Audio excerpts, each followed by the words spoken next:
Avec nous maintenant Jean-Marc Guignet, bonjour. Bonjour. Vous dirigez en France la société Zixel, qui est d'origine taïwanaise. Hein. Absolument, constructeur de réseaux informatiques créé à Taïwan il y a un peu plus de 30 ans. Mais qui a sans doute énormément changé au cours de ces 30 ans. Qui a beaucoup évolué au gré de l'évolution de l'informatique.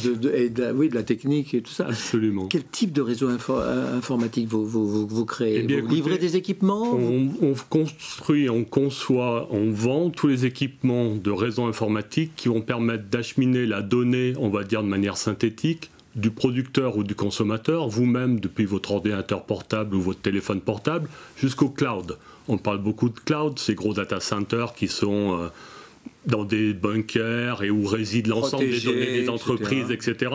Mais on oublie toujours qu'il y a entre les données qu'on émet ou qu'on consomme depuis son propre device jusqu'au cloud, plein d'éléments informatiques actifs qui transportent cette donnée-là. C'est quoi? C'est du câble? C'est de la borne Wi-Fi, c'est du switch, c'est des firewalls, des pare-feux pour protéger son réseau informatique au niveau de l'entreprise.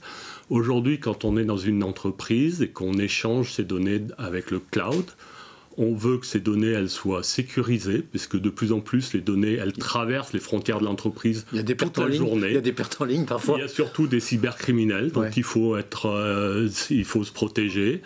Cette donnée-là, on veut pouvoir accéder au cloud de manière fiable, et on veut pouvoir accéder au cloud de manière performante. Donc fiabilité, performance, sécurité, c'est les trois maîtres mots qui constituent l'offre Zixel. C'est ça votre identité. C'est ça l'identité de Zixel aujourd'hui. C'est ça l'ADN de l'offre. L'ADN de l'offre, c'est d'aider les entreprises à échanger leurs données de manière fiable et sécurisée. Je vous pose la question parce qu'il y a quand même du monde sur le marché. Il y a beaucoup de concurrence.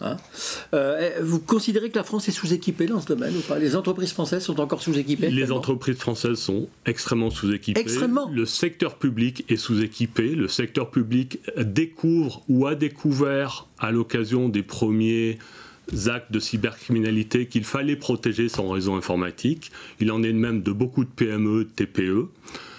À partir du confinement a accentué cette prise de conscience parce que beaucoup de gens en télétravail bien sûr. ont dû du coup accéder à distance aux ressources informatiques de l'entreprise. Sécuriser les systèmes. Et voilà, tout à fait. Ça s'appelle Zixel. Ça s'appelle Zixel, c'est taïwanais, ça a été fondé il y a 32 ans par le Dr Xu, qui est toujours actif, qui est toujours membre du board à Taïwan. Merci Monsieur Guignet d'avoir terminé l'émission, puisqu'on termine l'émission là. Je vous en prie, c'est notre sort, c'est notre destin quand on s'appelle Zixel de terminer les émissions. Ah bah oui. Voilà, il en faut. Des aides, oui. Ouais. Mais il y a Zoro aussi. Il y a Zoro également, mais on arrive encore après Zoro. C'est tout pour aujourd'hui.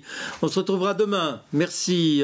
Même heure, même endroit. On va retrouver demain 9 autres chefs d'entreprise, comme aujourd'hui, pour qu'ils nous racontent leur histoire, qu'ils témoignent de leur expérience. Et alors, si vous aussi, vous avez une histoire à nous raconter, la vôtre, n'hésitez pas. Appelez-nous. On vous répondra, évidemment. SMS, mail, c'est parfait. On vous attend, on vous accueille, on vous écoutera avec beaucoup d'intérêt, beaucoup de plaisir. À demain.